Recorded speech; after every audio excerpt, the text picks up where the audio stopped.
ગુજરાતના તમામ મહત્વપૂર્ણ સમાચારો સાથે હું છું જિજ્ઞાસા અને તમે જોઈ રહ્યા છો ગુજરાત લાઈવ। અત્યારે સૌથી મોટી અપડેટ મળી રહી છે, મહત્વપૂર્ણ જાણકારી સામે આવી રહી છે કે જ્યાં કેબિનેટ બેઠક બાદ નવનિયુક્ત મંત્રીઓને ખાતાની ફાળવણી કરવામાં આવી છે। પ્રફુલ્લ પાનસેરિયાને આરોગ્ય ખાતું સોંપવામાં આવ્યું, અર્જુન મોઢવાડિયાને વન અને પર્યાવરણ ખાતું સોંપાયું છે, તો આ તરફ સ્વરૂપજી ઠાકોરને ખાદી ઉદ્યોગ વિભાગ સોંપવામાં આવ્યો છે। એક બાદ એક જે પ્રધાનો છે તેમને ખાતાની ફાળવણી કરવામાં આવી રહી છે। થોડીવાર પહેલા મેરેથોન કેબિનેટની બેઠક મળી હતી, બેઠક પૂર્ણ થઈ અને ત્યારબાદ હવે અપડેટ મળી રહી છે કે મંત્રીઓને ખાતાની ફાળવણી કરી દેવામાં આવી છે।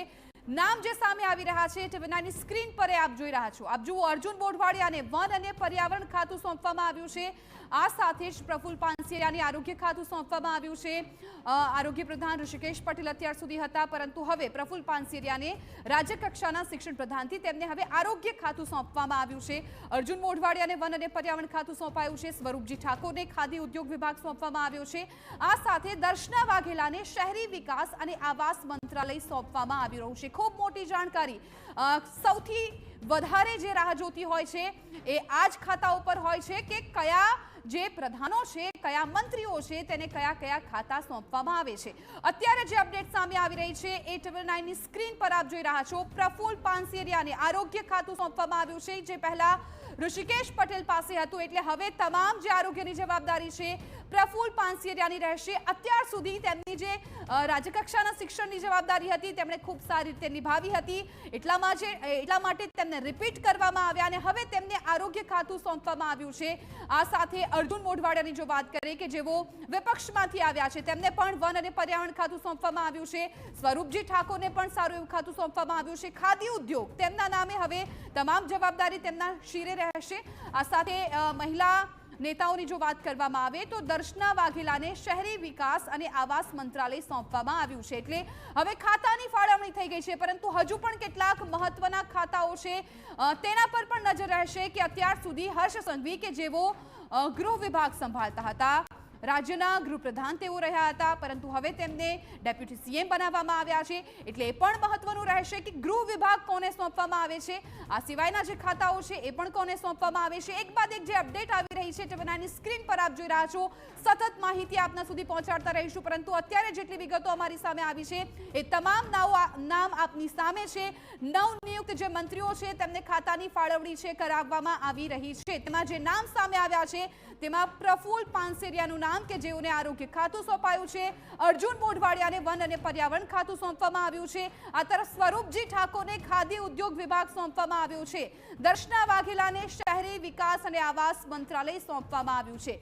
આજનો દિવસ ભાજપ માટે ખૂબ મહત્વનો હતો, ગુજરાત માટે ખૂબ મહત્વનો હતો અને ખાસ કરીને જે ફોર્મ્યુલા સેટ કરવામાં આવી છે સીએમ અને ડેપ્યુટી સીએમની, ભૂપેન્દ્ર પટેલની સરકારના જે આગળના વર્ષો હતા તેમાં ડેપ્યુટી સીએમ નથી રહ્યા, હાલાકી જ્યારે નીતિન પટેલ હતા તેઓ ડેપ્યુટી સીએમનો ચાર્જ સંભાળી ચૂક્યા હતા, ત્યારબાદ એ જે ફોર્મ્યુલા છે એ જોવા નહોતી મળી, પરંતુ હવે ફરીથી ડેપ્યુટી સીએમ વાળી ફોર્મ્યુલા જોવા મળી રહી છે, એટલે ખાતાની ફાળવણી પર પણ ચોક્કસથી સૌનું ધ્યાન હતું કે કયું ખાતું કોને સોંપવામાં આવે છે। ત્યારે અત્યારે જે અપડેટ સામે આવી રહ્યા છે એ આપ ટીવી9ની સ્ક્રીન પર જોઈ રહ્યા છો। સ્વરૂપજી ઠાકોરને ખાદી ઉદ્યોગ વિભાગ સોંપવામાં આવ્યો છે, દર્શના વાઘેલાને શહેરી વિકાસ અને આવાસ મંત્રાલય સોંપવામાં આવ્યું છે। તો આજે જે કેબિનેટની મેરેથોન બેઠક જે મળી હતી કે જે બેઠક સવા કલાક લગભગ ચાલી હતી, જેમાં ખાસ તો હવે આગામી સમયમાં ભાજપ કઈ રીતે કામ કરશે, ગુજરાતનો વિકાસ કઈ રીતે કરવો, 2027ની વિધાનસભાની ચૂંટણી જે આવી રહી છે તેની તૈયારી કેવી રીતે કરવી અને એ પહેલા જે પંચાયત મહાનગરપાલિકાની ચૂંટણીઓ આવી રહી છે તેમાં પણ હવે તમામ જે નેતાઓ છે કઈ રીતે સહભાગી બનશે, કઈ રીતે કામ કરશે, એ તમામ બાબતો તો મહત્વની રહી જ, પરંતુ ખાતા કોને ફાળવવા એ પણ સૌથી મહત્વનું હોય છે। ત્યારે આ તમામ બાબતોની વિગતો છે એ મેળવીએ છીએ। પોલિટિકલ એડિટર કિંજલ મિશ્રા મામલે વધુ જાણકારી આપવા માટે અમારી સાથે લાઈવ જોડાઈ ગયા છે। કિંજલ, આજનો દિવસ ગુજરાત માટે ખૂબ મહત્વપૂર્ણ હતો, આજનો દિવસ એ તમામ મંત્રીઓ માટે ખૂબ મહત્વનો હતો કે જેમને મંત્રીમંડળમાં સ્થાન મળવાનું હતું। હવે કેબિનેટની જે બેઠક યોજાઈ લગભગ સવા કલાકની આસપાસ ચાલી, ત્યારબાદ સૌથી જે ઇન્ટરેસ્ટિંગ વાત હતી કે કોને કયા ખાતા સોંપવામાં આવે છે, ત્યારે એક બાદ એક જે અપડેટ આવી રહી છે, કેટલાક નામો પણ સામે આવ્યા છે, કોને કયું ખાતું સોંપવામાં આવ્યું છે?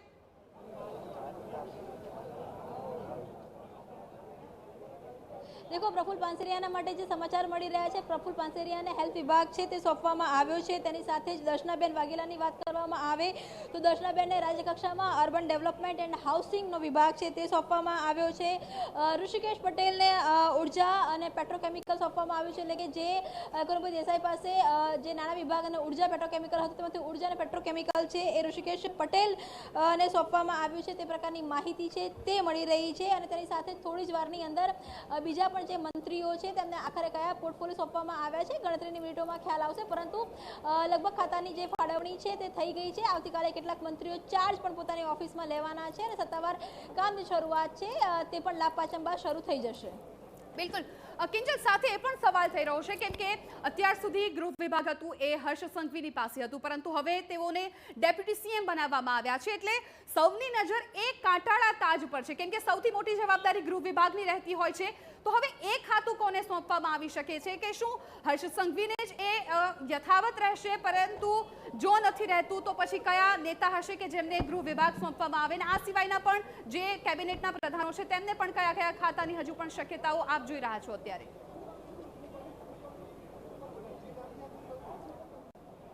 देखो અત્યારે જે માહિતી મળી રહી છે તે પ્રમાણે ઈશ્વરભાઈ પટેલને પાણી પુરવઠા જળ સંપત્તિ વિભાગ છે તેનો ચાર્જ સોંપવામાં આવ્યો છે। અર્જુનભાઈ મોઢવાડિયાને આપણે વાત કરી વન પર્યાવરણ અને સાયન્સ અને ક્લાઇમેટ ચેન્જ અને ટેકનોલોજીનો વિભાગ છે તે સોંપવામાં આવ્યો છે। પ્રફુલ્લ પાનસરિયાને આરોગ્ય વિભાગ આપવામાં આવ્યો છે। ત્રિકમ છાગાને ઉચ્ચ ટેકનિકલ વિભાગની જવાબદારી છે તે સોંપવામાં આવી છે। દર્શના વાઘેલા જે આપણે વાત કરી શહેરી વિકાસ અને આવાસ મંત્રાલયની જવાબદારી છે તે સોંપવામાં આવી છે। સ્વરૂપજી ઠાકોરને ખાદી ઉદ્યોગ અને રૂરલ ઇન્ડસ્ટ્રીની જવાબદારી છે તે સોંપવામાં આવી છે। કાંતિ અમૃત્યા શ્રમ રોજગાર વિભાગની જવાબદારી સોંપવામાં આવી છે।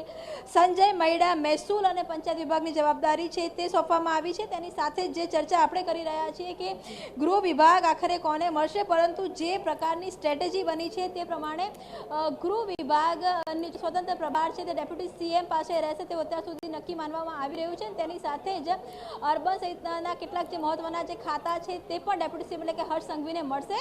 હાલાકી સત્તાવાર થોડીક જ વારમાં સરકાર તરફથી પણ આ લિસ્ટ છે તે આપવામાં આવશે કે કોને કયા ખાતા મળ્યા છે। અત્યારે 8 થી 9 જેટલા જે નવા મંત્રીઓ છે તેમના ખાતા કયા છે તે અત્યારે ધ્યાનમાં આવી રહ્યું છે।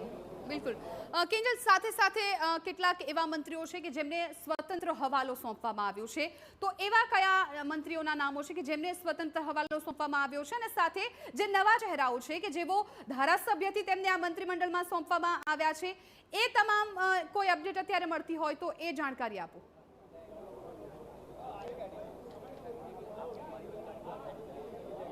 જિજ્ઞાસા, સ્વતંત્ર હવાલો આપણે TV9 દ્વારા ચલાવી દેવામાં આવ્યું છે। 3 મંત્રીઓ છે તેમને સ્વતંત્ર હવાલો સોંપી દેવામાં આવ્યો છે। સમગ્ર આખું જે મંત્રીમંડળની જે શપથવિધિ થતી હતી તે TV9 દ્વારા ચલાવવામાં આવી છે કે જેમાં કેટલા સ્વતંત્ર હવાલાવાળા મંત્રી છે, કેટલા કેબિનેટના મંત્રી છે અને કેટલા રાજ્યકક્ષાના મંત્રી છે, અને એ લિસ્ટ પણ સતત આપણે ચલાવી રહ્યા છીએ। જે મેં આપને આગળ પણ કહ્યું તે પ્રમાણે જે ખાતાઓ છે તો 6 કે 7 જે મંત્રીઓ છે જેમના જે ખાતા ધ્યાનમાં આવ્યા છે એ મેં આપને જણાવી દીધું છે, અને થોડીક જ વારની અંદર કયા મંત્રીને કયા ખાતા મળે તેની વિગતવાર લિસ્ટ છે તે પણ આવી જશે। પરંતુ સ્વતંત્ર પ્રભાર એ 3 મંત્રીઓ પાસે છે અને 3 મંત્રીઓની વિગતવાર વાત TV9 દ્વારા કરી દેવામાં આવી છે। બિલકુલ કિંજલ, આભાર સમગ્ર માહિતી બદલ। તો જે રીતે અગાઉથી TV9 તમામ સ્વતંત્ર હવાલો જેમને સોંપવામાં આવ્યો છે એ વિગતો આપી હતી, અત્યારે એક બાદ એક જે મંત્રીને ખાતા સોંપવામાં આવી રહ્યા છે તેમની પણ અપડેટ છે સ્ક્રીન પર આપ જોઈ રહ્યા છો।